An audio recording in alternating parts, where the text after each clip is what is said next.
இதான் நம்ம மொய்னா செட்டப்போட நிலைமை.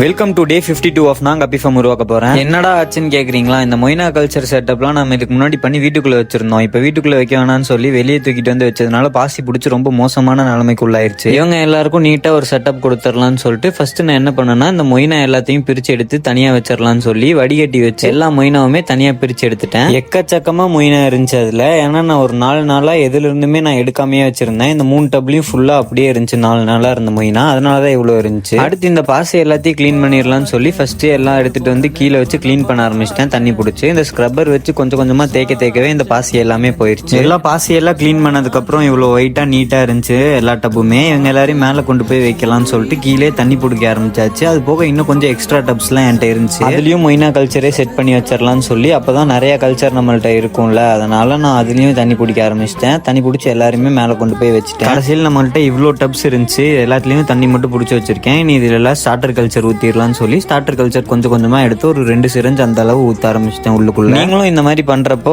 முக்கியமான விஷயம் என்னன்னா, எந்த அளவு தண்ணி ஊத்திருக்கீங்களோ அந்த அளவு ஸ்டார்டர் கல்ச்சர் போடுங்க. இப்போ நிறைய தண்ணி இருக்க டப்ல எல்லாம் பாத்தீங்கன்னா கொஞ்சம் ஸ்டார்டர் கல்ச்சர் அதிகமாகவே போடுங்க. அப்பதான் உங்களுக்கு கொஞ்சம் சீக்கிரமா கல்ச்சர் நல்லா பெருகி வரும். அவ்வளவுதான். இப்போ மொய்னா கல்ச்சர் செட்டப்லாம் முடிஞ்சு. ஆனா இப்பதான் முக்கியமான விஷயம், ஈஸ்ட் நம்ம ஃபீட் பண்ணணும். இந்த மாதிரி ஈஸ்ட்டை கொஞ்சம் போட்டு அதுல தண்ணி ஊத்தி நல்லா கலந்து, அது பார்க்கவே ஒயிட்டா கிளவுடியா இருக்க மாதிரி இருக்கும் அந்த தண்ணி நல்லா கலந்துடணும். கலந்து அது அப்படியே கொஞ்சம் கொஞ்சமா எல்லா டப்லையும் ஈவனா நான் ஊத்தி விட்டு வந்துட்டேன். இந்த மாதிரி ஊத்துறது மூலமா மொய்னா நல்லா கல்டிவேட் ஆகும். அப்படி கல்டிவேட் ஆகி ஒரு டப்ல கொஞ்சமா போட்டது நிறைய வந்துடும். அதை எடுத்து நம்ம ஃபீட் பண்ணிக்கலாம். அப்புறம் வெயில் ஓவரா படாம இருக்கிறதுக்கு இந்த ஷீட்டை போட்டு மூடி வச்சிட்டேன். நீங்களும் இந்த மாதிரி மொய்னா செட்டப் பண்ணி பாருங்க. இந்த மொய்னா கல்ச்சர் ஸ்டார்டர் வேணும்னா நான் கீழே டிஸ்கிரிப்ஷன்ல வாட்ஸ்அப் நம்பர் தரேன். டெக்ஸ்ட் பண்ணி உங்க ஸ்டார்டர் புக் பண்ணிக்கோங்க.